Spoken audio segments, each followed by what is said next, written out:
وَلَقَدْ يَسَّرْنَا الْقُرْآنَ لِلذِّكْرِ فَهَلْ مِن مُّدَّكِرٍ۔ الحمدللہ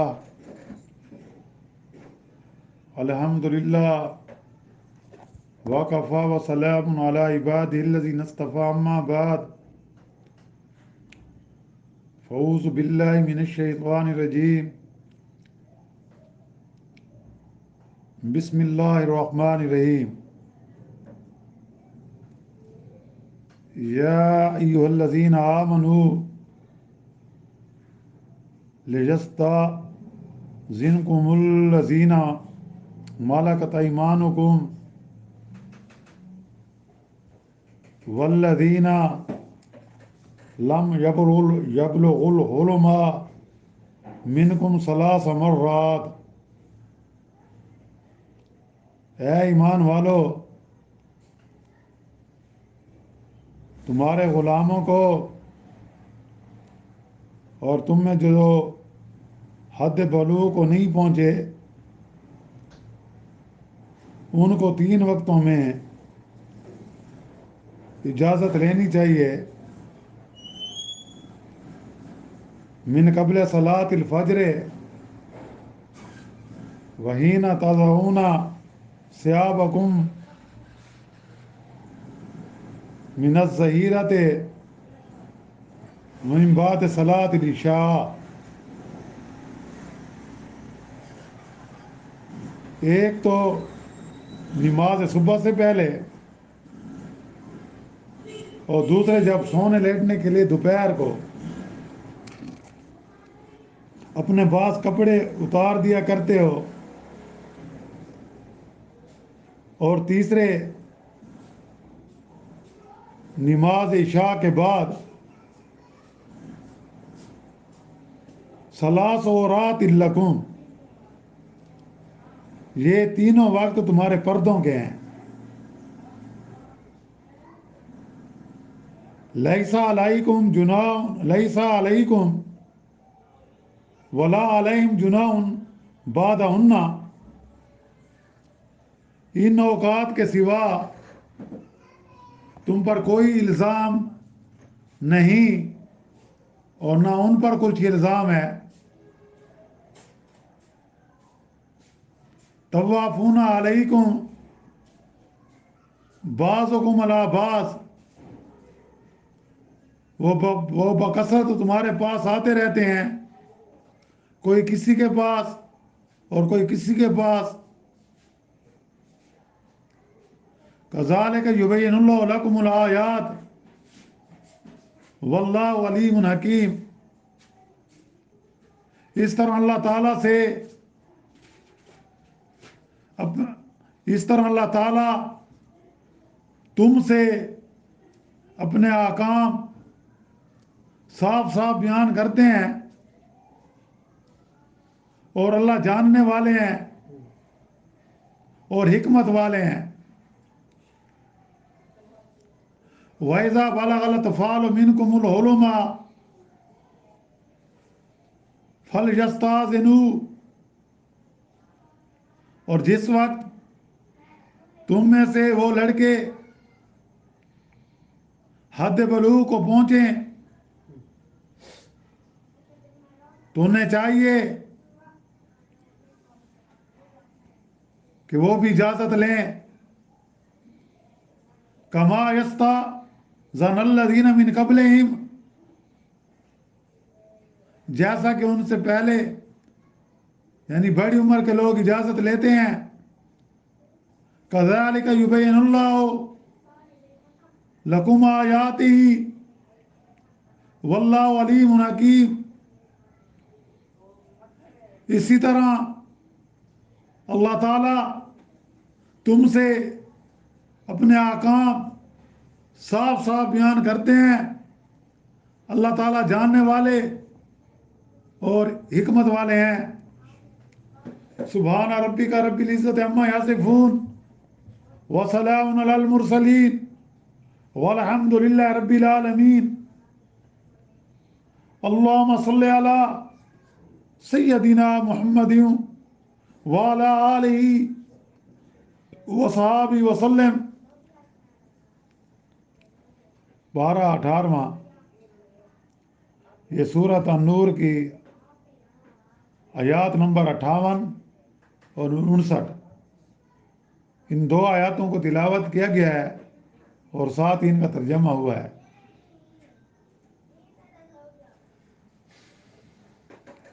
جیسا کہ گزشتہ دروس میں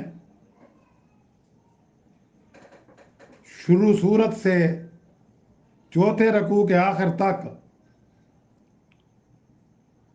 بے شمار احکام بیان فرمائے گئے، یعنی غیر شادی شدہ کے لیے زنا کی سزا،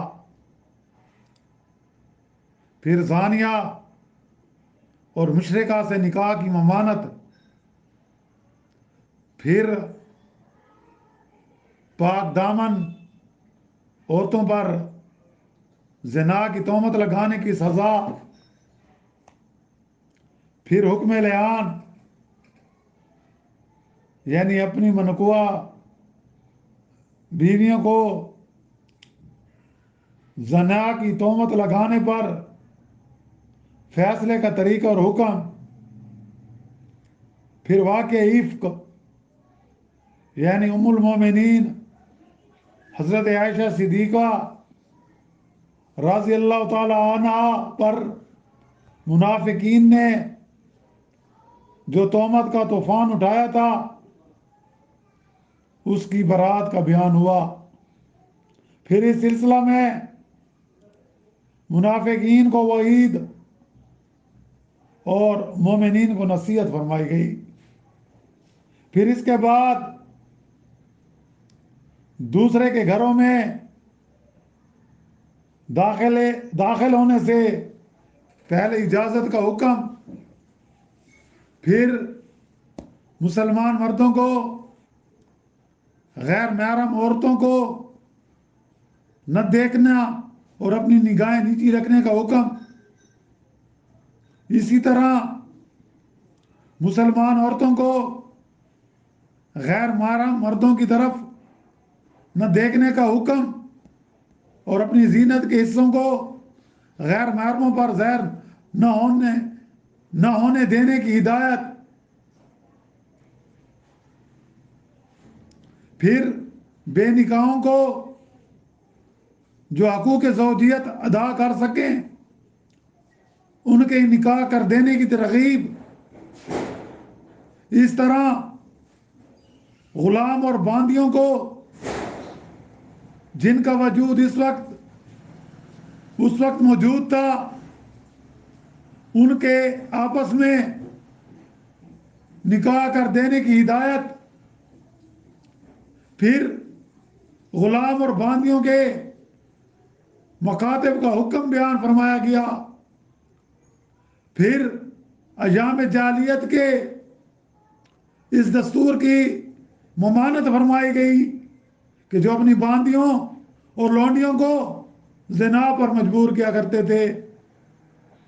اس سلسلے میں درمیان میں اللہ کے نور ہدایت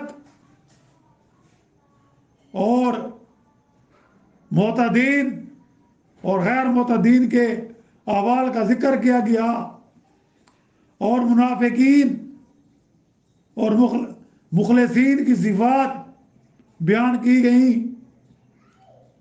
پھر اتباع ہدایت اور ضلالت پر بعض وعدے، بشارتیں اور آخرت کے متعلق بتایا گیا. پھر مزید سلسلہ احکام، پھر مزید سلسلہ احکام یہاں سے شروع ہوتا ہے اور آداب خانہ داری اور تہذیب خانگی کے متعلق ایک مفید قاعدے کی تعلیم ان آیات میں دی گئی کہ انسان کو اپنے رہنے کے لیے ایک علیحدہ گھر اور ٹھکانہ چاہیے. عموماً اس کے ساتھ اس کی بیوی، اس کے بچے، اس کے خدمت گزار جن کے اندر پہلے زمانے میں لونڈی اور غلام بھی شامل ہوتے تھے، یہ سب مل جل کر رہتے تھے. ان آیات میں ایک گھر میں رہنے والوں کو رہنے کا طریقہ بتایا گیا کہ ہر وقت تو ایک گھر میں ملے جلے بغیر رہنا عام لوگوں کے لیے دشواری کا باعث ہے، مگر 3 وقت ایسے ہیں جن میں خلوت مطلوب ہوتی ہے، اور ان اوقات میں آدمی دوسرے کے پاس آنا پسند نہیں کرتا۔ ایک فجر کی نماز سے پہلے اور عشاء کی نماز کے بعد، اور دن میں دوپہر کو جس وقت آدمی زائد کپڑے اتار کر کچھ دیر آرام کرتا ہے۔ بس ان تینوں وقتوں میں جب کہ انسان بے فکری سے اپنے گھر میں نہ معلوم کس حالت میں ہو، گھر کے باندی اور غلام اور ایسے بچے جو حد بلوغ تک نہیں پہنچے، جن سے عادتاً پردہ نہیں کیا جانا چاہیے، وہ اپنے گھر کے ہوں یا بیگانہ، چپ چاپ بے اطلاع ان وقتوں میں گھر میں نہ آئیں۔ ان خاص وقتوں کے علاوہ گھر کے باندی، غلام، چھوٹے بچے، ان کو گھر میں آنے کے لیے اجازت کی ضرورت نہیں، صرف ان 3 اوقات کے سوا، کیونکہ گھریلو ضروریات کے لیے ان کا آنا جانا گھر میں ضروری ہے، اور بار بار آنے پر اجازت طلبی دشوار ہوتی ہے۔ مگر یہاں ایک بات سمجھ لینی ہے، جس کو مولانا مفتی محمد شفیع صاحب نے اپنی تفسیر میں لکھا ہے کہ آیات مذکورہ میں الذین ملکت ایمانکم جو آیا ہے، جس کا معنی مملوک، غلام اور لونڈی دونوں پر حاوی ہے۔ ان میں مملوک غلام جو بالغ ہو وہ تو شرعاً اجنبی غیر محرم کے حکم میں ہے، اس کی آقا اور مالک عورت کو بھی اس سے پردہ کرنا واجب ہے، جیسا کہ پہلے بیان ہو چکا ہے۔ اس لیے یہاں اسلام مملوک سے لونڈیاں یا مملوک غلام جو بالغ نہ ہو وہ مراد ہے، جو ہر وقت گھر میں آنے جانے کے عادی ہوتے ہیں۔ حضرت ابن عباس